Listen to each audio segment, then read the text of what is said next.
नेपालको इतिहासको कुरा गर्दाखेरि हामीले सर्वप्रथम हामीले पढ्नुपर्ने वंश भनेको गोपाल वंश हो। गोपाल वंशपछि महिषपाल वंश, महिषपाल वंश पछाडि किरात वंश, किरात काल पछाडि हामीले लिच्छवी काल पढ्यौं। त्यसपछाडि लिच्छवी काल पछाडि योभन्दा अगाडिको भिडियोमा चाहिँ हामीले नेपालको मध्यकालीन इतिहासको बारेमा भनेर पढेका थियौं, जसमा चाहिँ हामीले मल्ल कालको यानि कि मल्ल राज्यहरूको कुरा गर्यौं, त्यसैगरी डोय राज्यको कुरा गर्यौं, त्यसैगरी हामीले खस राज्यको पनि कुरा गरेका थियौं। अब यो भिडियोमा चाहिँ हामी पृथ्वीनारायण शाहको एकीकरण अभियानदेखि राणा शासन सुरुवात नभएसम्मको त्यो अवधि, त्यो पिरियडलाई चाहिँ हामी यहाँ डिस्क्राइब गर्नेछौं, या भनौं त्यो बेलाको मेजर इभेन्टहरुलाई, मेजर त्यो ठुलठुला मुख्य घटनाक्रमहरुलाई चाहिँ हामी यहाँ प्रस्तुत गर्नेछौं। हामीले एउटा छुट्टै पृथ्वीनारायण शाहको लागि भनेर छुट्टै एउटा भिडियो बनाएका थियौं। त्यसमा तपाईले पृथ्वीनारायण शाहको बायोग्राफी, त्यसैगरी पृथ्वीनारायण शाहको एकीकरण अभियानमा भएका घटनाक्रमहरु हामीले त्यहाँ डिटेलमा एक्सप्लेन गरेका थियौं। त्यो तपाईले एकचोटी हेर्न सक्नुहुन्छ है त। त्यो सर्च गर्नु हो भने तपाईले भेटिहाल्नुहुन्छ। पृथ्वीनारायण शाह गुरुबा भनेर सर्च गर्नु हो भने पृथ्वीनारायण शाहको बायोग्राफी प्लस त्यो पृथ्वीनारायण शाहको एकीकरण अभियानको मुख्य घटनाक्रमहरु, इभेन्टहरु हामीले त्यहाँ एक्सप्लेन गरेका छौं। त्यो पनि एकचोटी हेर्न सक्नुहुन्छ है त। अब यहाँ चाहिँ हामी सर्टली केही इम्पोर्टेन्ट कुराहरु यहाँ डिस्कस गर्छौं र एक्जाममा यो पिरियड, यो अवधिलाई चाहिँ तपाईले व्याख्या गर्दाखेरि यो बुदाको आधारमा चाहिँ तपाईले आफ्नो आन्सरहरु लेख्न सक्नुहुन्छ। जस्तो यो पिरियडको के क्वेशनहरु सोधेको छ भने यो पोइन्टहरुलाई, यो बुदाहरुलाई आधार मानेर तपाईले आन्सर लेख्न सक्नुहुन्छ है त। सुरुमा पृथ्वीनारायण शाहको जन्म विक्रम सम्वत 1779 यानी कि 1779 पौष 27 गते भएको थियो है त। यो उनको के भयो, डेट अफ बर्थ भयो, जन्म मिति भयो 1779 पौष 27 गते र पौष 27 गते जहिले पृथ्वी जयन्ती दिवस भनेर मनाइन्छ है त। अनि उनले खण्डित राज्यहरूलाई एउटा विशाल राष्ट्र बनाएकोले उनलाई आधुनिक नेपालको राष्ट्र निर्माता भनिएको हो भनेर पनि हामी भन्न सक्छौं। जस्तो पृथ्वीनारायण शाहको पालामा चाहिँ आज जस्तो जुन हाम्रो नेपाल भन्छौं नि, यो नेपाल भनेर यत्रो ठुलो टेरिटोरी नै थिएन है। के थियो भन्दा यहाँ विभिन्न ससाना राज्यहरू थिए। जस्तो काठमाडौँ उपत्यकामा हेर्यो भने काठमाडौँ उपत्यकामा भित्र पनि 3 वटा राज्य थिए, कान्तिपुर, त्यसैगरी अर्को पाटन, भातगाउँ भनेर यसरी 3टा राज्यहरू काठमाडौँ उपत्यकामा मल्ल राजाहरूले शासन गर्थे। जस्तो मकवानपुरतिर हेर्न गयो भने सेन राजाहरू थिए, त्यसैगरी 22 राज्य, 24 राज्य, यस्ता विभिन्न साना राज्यहरू चाहिँ हामीले त्यो बेलाको इतिहासमा देख्न सक्छौं है। त्यसैगरी पृथ्वीनारायण शाह कहाँका राजा थिए भन्दाखेरि गोरखाका राजा थिए हो। अब ती साना खण्डित राज्यहरूलाई चाहिँ एकीकरण गरेर एउटा विशाल राष्ट्रको निर्माण गर्न चाहिँ पृथ्वीनारायण शाहको ठूलो योगदान छ। पृथ्वीनारायण शाहले त्यो एकीकरणको अभियान नचालेको भए सायद आज हामी नेपाली र हाम्रो देश नेपाल भनेर हामीले भन्न सकेको अवस्था नहुन सक्थ्यो है त। अनि अब मेजर घटनाक्रमहरु है, जस्तो त्यो बेला नुवाकोट है, नुवाकोट आज हामी जुन नुवाकोट जिल्ला भन्छौं हैन, त्यो बेलाको नुवाकोट है, नुवाकोट चाहिँ व्यापारिक हिसाबले, दृष्टिकोणले र त्यहाँको त्यो भौगोलिक हिसाबले पनि एकदम महत्त्वपूर्ण थियो। रणनीतिक हिसाबले पनि सारै महत्त्वपूर्ण ठाउँ स्थान भनेको नुवाकोट थियो र नुवाकोटलाई 1801 मा पृथ्वीनारायण शाहले एकीकरण गर्न सफल भएका थिए। पहिलो पटक त उनी असफलै भएको थिए, परास्त भएका थिए, पराजित भएका थिए।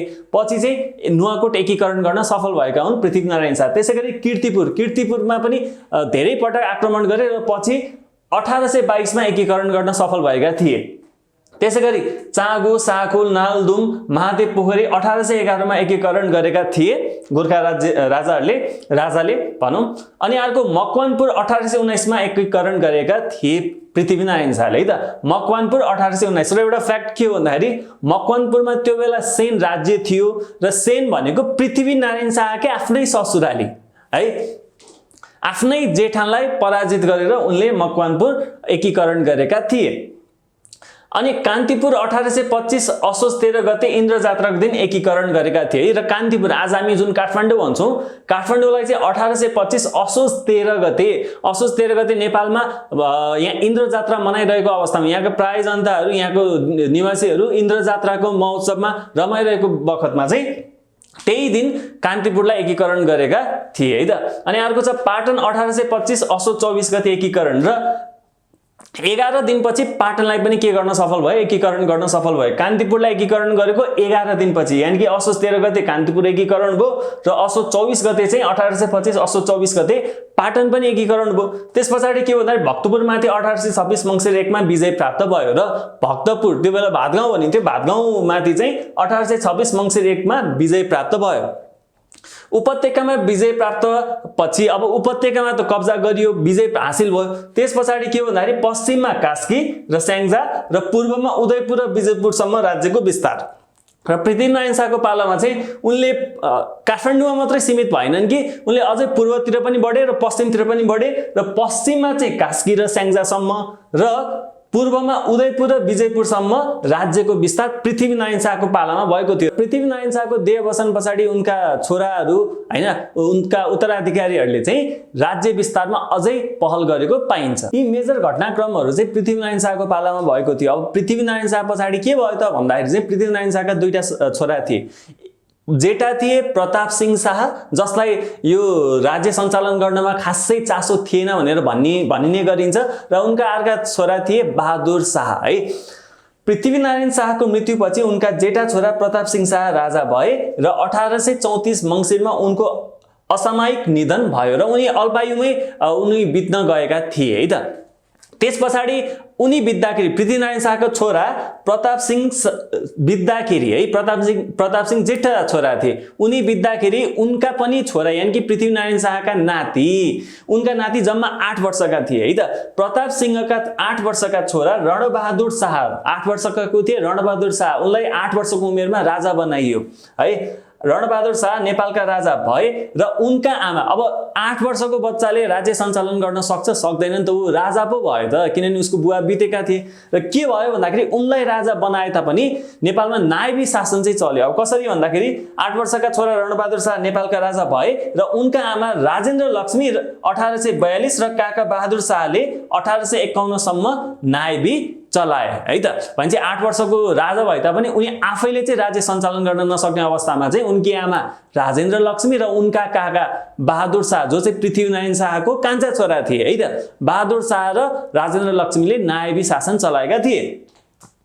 त्यसपछि अर्को राजेन्द्र लक्ष्मीका पालामा लमजुङ, तनहुँ जस्ता शक्तिशाली राज्य एकीकरण भएर राजेन्द्र लक्ष्मी जब नायबी चलाएका थिए त्यो बेला गोर्खा राज्यले अरू राज्यहरूलाई पनि के गर्न सकेको थियो, एकीकरण गर्न सकेको थियो। उदाहरणको लागि के पढ्न सक्यो, लमजुङ, तनहुँ है त। त्यसैगरी अर्को बहादुर शाहका कुरा गरौँ। बहादुर शाहले नायबी चलाउँदाखेरि चाहिँ पालामा नेपालको सिमाना गढवालसम्म पुगेको थियो। गढवालसम्म पुगेको थियो। हामीले इतिहासमा भन्ने गर्छौं नि, नेपालको सिमाना यहाँदेखि यहाँसम्म पुगेको थियो, गढवालसम्म पुगेको थियो भन्दाखेरि बहादुर शाहले नै गढवालसम्म पुर्याएका थिए।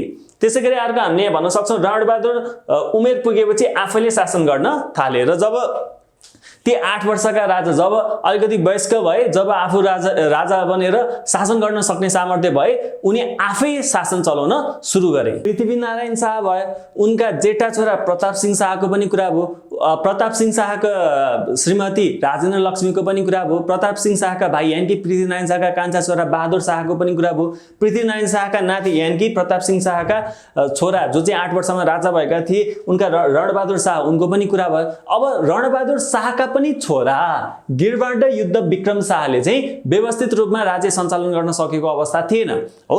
त्यो अवस्थामा चाहिँ के भयो भन्दाखेरि मुख्तियार भीमसेन थापाले सत्ता सम्हाले र उनले झण्डै 3 दशक भन्दा पनि बढी, अझ 31 वर्ष भन्ने गरिन्छ, 3 दशक जति चाहिँ शासन गरेका थिए भीमसेन थापाले।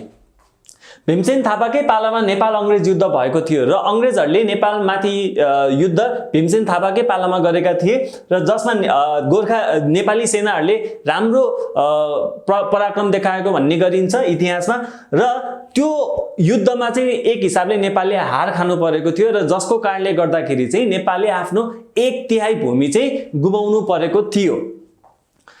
अनि त्यसैगरी पृथ्वी, अब अरु हामीले के भन्न सक्छौं त यो अवधिलाई एक्सप्लेन गर्दाखेरि चाहिँ के भन्न सक्छौं त भन्दाखेरि चाहिँ पृथ्वीनारायण शाहको मृत्युपछि नेपालको राजनीतिमा अस्थिरता, गुटको राजनीति, दरबारी या षड्यन्त्र जस्ता कार्यहरू मौलाएको देखिन्छ। पृथ्वीनारायण शाहको पाला पछाडि चाहिँ यहाँ राजनीतिक अस्थिरताहरू हामीले देख्न सक्छौं।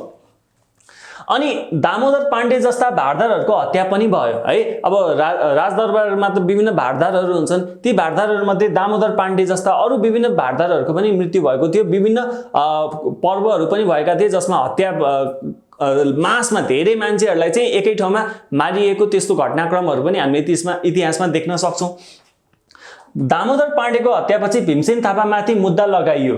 पहिलोपल्ट उनले सफाई पाए पनि फेरि त्यो मुद्दालाई बिउत्याइयो है। अब के हो भन्दाखेरि दामोदर पाण्डेको हत्या भयो। त्यो हत्याको आरोप चाहिँ कसलाई लगाइयो भन्दाखेरि भीमसेन थापालाई लगाइयो। भीमसेन थापाले पहिला त सफाई पाएका थिए, तर पनि त्यो मुद्दालाई फेरि उठाइयो र भीमसेन थापालाई कारागारमा राखियो र भीमसेन थापाले कारागारमै हुँदाखेरि, जेलमै हुँदाखेरि, कारागारमा रहेको अवस्थामा नै उनले आत्महत्या गरेका थिए।